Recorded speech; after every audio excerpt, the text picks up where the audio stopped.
ओम नमो भगवते वासुदेवाय। ओम नमो भगवते वासुदेवाय। ओम नमो भगवते वासुदेवाय। ओम नमो भगवते वासुदेवाय। श्रीमद् भागवत अमृत कथा प्रथम स्कंद प्रथम अध्याय। इस अध्याय में श्री सूत जी से शौनक आदि ऋषियों के जो प्रश्न हैं, उन प्रश्नों के समाधान किस प्रकार से सूत जी करते हैं, वह इस अध्याय में बताया गया है। तो सर्वप्रथम मंगलाचरण, जिससे इस जगत की सृष्टि, स्थिति और प्रलय होते हैं, क्योंकि वह अभी सद्रूप पदार्थों में अनुगत हैं और असत पदार्थों से पृथक हैं। जड़ नहीं चेतन हैं, परतंत्र नहीं स्वयं प्रकाश हैं। जो ब्रह्मा अथवा हिरण्य गर्भ नहीं, प्रत्युत उन्हें अपने संकल्प से ही जिसने उस वेद ज्ञान का दान किया है, जिसके संबंध में बड़े बड़े विद्वान भी मोहित हो जाते हैं, जैसे तेजोमय सूर्य रश्मियों में जल का, जल में स्थल का और स्थल में जल का भ्रम हो जाता है, वैसे ही जिसमें यह त्रिगुणमयी जागृत स्वप्न सुषिप्त रूपा सृष्टि मिथ्या होने पर भी अधिष्ठान सत्ता से सत्यवत प्रतीत हो रही है, उस अपनी स्वयं प्रकाश ज्योति से सर्वदा और सर्वथा माया और माया कार्य से पूर्णता मुक्त रहने वाले परम सत्य रूप परमात्मा का हम ध्यान करते हैं। महामुनि व्यासदेव के द्वारा निर्मित इस श्रीमद् भागवत महापुराण में मोक्ष पर्यंत फल की कामना से रहित परम धर्म का निरूपण हुआ है। इसमें शुद्ध अंतःकरण सत्पुरुषों के जानने योग इस वास्तविक वस्तु परमात्मा का निरूपण हुआ है, जो तीनों तापों का जड़ से नाश करने वाली और परम कल्याण देने वाली है। अब और किसी साधन या शास्त्र से क्या प्रयोजन? जिस समय भी सुकृति पुरुष इसके श्रवण की इच्छा करते हैं, ईश्वर उसी समय अविलंब उनके हृदय में आकर के बंदी बन जाते हैं। रस के मर्मज्ञ भक्तजन, यह श्रीमद् भागवत वेद रूप कल्प वृक्ष का पका हुआ फल है। श्री सुखदेव रूप तोते के मुख का संबंध हो जाने से यह परमानंदमयी सुधा से परिपूर्ण हो गया है।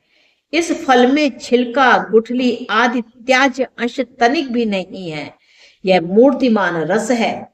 जब तक शरीर में चेतना रहे, तब तक इस दिव्य भगवत रस का निरंतर बार बार पान करते रहो।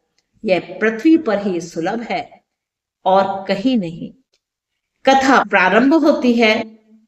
एक बार भगवान विष्णु एवं देवताओं के परम पुण्यमय क्षेत्र नैमिषारण्य में शौनक आदि ऋषियों ने भगवत प्राप्ति की इच्छा से सहस्त्र वर्षों में पूरे होने वाले एक महान यज्ञ का अनुष्ठान किया। एक दिन उन लोगों ने प्रातः काल अग्निहोत्र आदि नित्य कृत्यों से निवृत्त होकर के सूत जी का पूजन किया और उन्हें ऊंचे आसन पर बैठाकर बड़े आदर से यह प्रश्न किया। ऋषियों ने कहा, सूत जी, आप तो निष्पाप हैं। आपने समस्त इतिहास, पुराण और धर्मशास्त्रों का विधि पूर्वक अध्ययन किया है तथा उनकी भली भांति व्याख्या भी की है।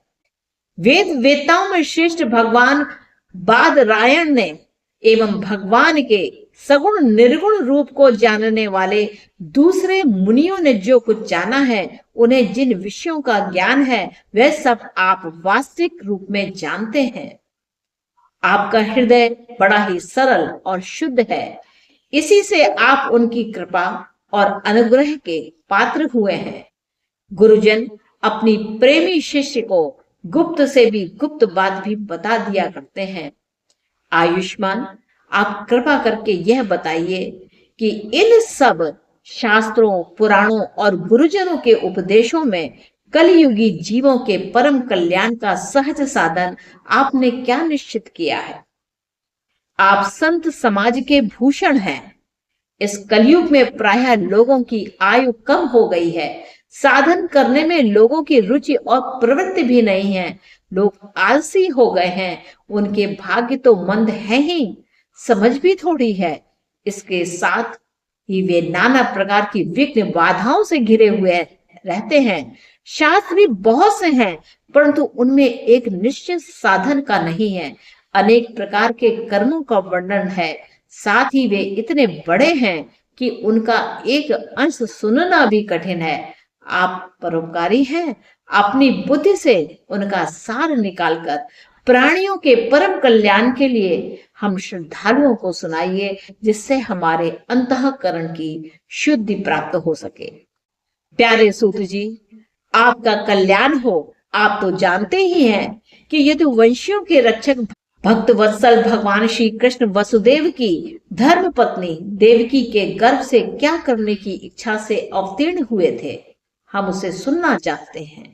आप कृपा करके हमारे लिए उसका वर्णन कीजिए, क्योंकि भगवान का अवतार जीवों के परम कल्याण और उनकी भगवत प्रेममय समृद्धि के लिए ही होता है। यह जीव जन्म मृत्यु के घोर चक्र में पड़ा हुआ है। इस स्थिति में भी यदि वह कभी भगवान के मंगलमय नाम का उच्चारण कर ले तो उसी क्षण उससे मुक्त हो जाए, क्योंकि स्वयं भय भी भगवान से डरता रहता है। सूत जी, परम विरक्त और परम शांत मुनिजन भगवान के श्री चरणों की शरण में ही रहते हैं। अतएव उनके स्पर्श मात्र से संसार के जीव तुरंत पवित्र हो जाते हैं। इधर गंगा जी के जल का बहुत दिनों तक अगर सेवन किया जाए तब कहीं पवित्रता प्राप्त होती है। ऐसे पुण्यात्मा भक्त जिनकी लीलाओं का गान करते रहते हैं, उन भगवान का कलिमलहारी पवित्र यश भला आत्मशुद्धि की इच्छा वाला ऐसा कौन मनुष्य होगा जो श्रवण ना करे। वे लीला से ही अवतार धारण करते हैं। नारद आदि महात्माओं ने उनके उदार कर्मों का गान किया है। हम श्रद्धालुओं के प्रति आप उसका वर्णन कीजिए। बुद्धिमान सूजी, सर्वसमर्थ प्रभु अपनी योग माया से स्वच्छंद लीला करते हैं। आप उन श्री हरि की मंगलमय अवतार कथाओं का अब वर्णन कीजिए। पुण्य कीर्ति भगवान की लीला सुनने से हमें कभी भी तृप्ति नहीं हो सकती, क्योंकि रसज्ञ श्रोताओं को पद पद पर भगवान की लीलाओं में नए नए रस का अनुभव होता है। भगवान श्री कृष्ण अपने को छिपाए हुए हैं। लोगों के सामने ऐसी चेष्टा करते थे मानो कोई मनुष्य हो, परंतु उन्होंने बलराम जी के साथ ऐसी लीलाएं भी की हैं, ऐसा पराक्रम भी प्रकट किया है जो मनुष्य नहीं कर सकते। कलयुग को आया जानकर इस वैष्णव क्षेत्र में हम दीर्घकालीन सत्र का संकल्प करके बैठे हैं। श्री हरि की कथा सुनने के लिए हमें अवकाश प्राप्त है। यह कलयुग अंतःकरण की पवित्रता और शक्ति का नाश करने वाला है। इससे पार पाना कठिन है। जैसे समुद्र से पार जाने वालों को कर्णधार मिल जाए, उसी प्रकार इससे पार पाने की इच्छा रखने वाले हम लोगों से ब्रह्मा ने आपको मिलाया है। धर्म रक्षक ब्राह्मण भक्त योगेश्वर भगवान श्री कृष्ण के अपने धाम में पधार जाने पर धर्म ने अब किसकी शरण ली है, यह बताइए। इति श्रीमद्भागवते महापुराणे पारमहंस्यां संहितायां प्रथम स्कंदे नैमिषोपाख्याने प्रथमोऽध्यायः सम्पूर्णम्। ओम नमो भगवते वासुदेवाय। ओम नमो भगवते वासुदेवाय। ओम नमो भगवते वासुदेवाय। ओम नमो भगवते वासुदेवाय।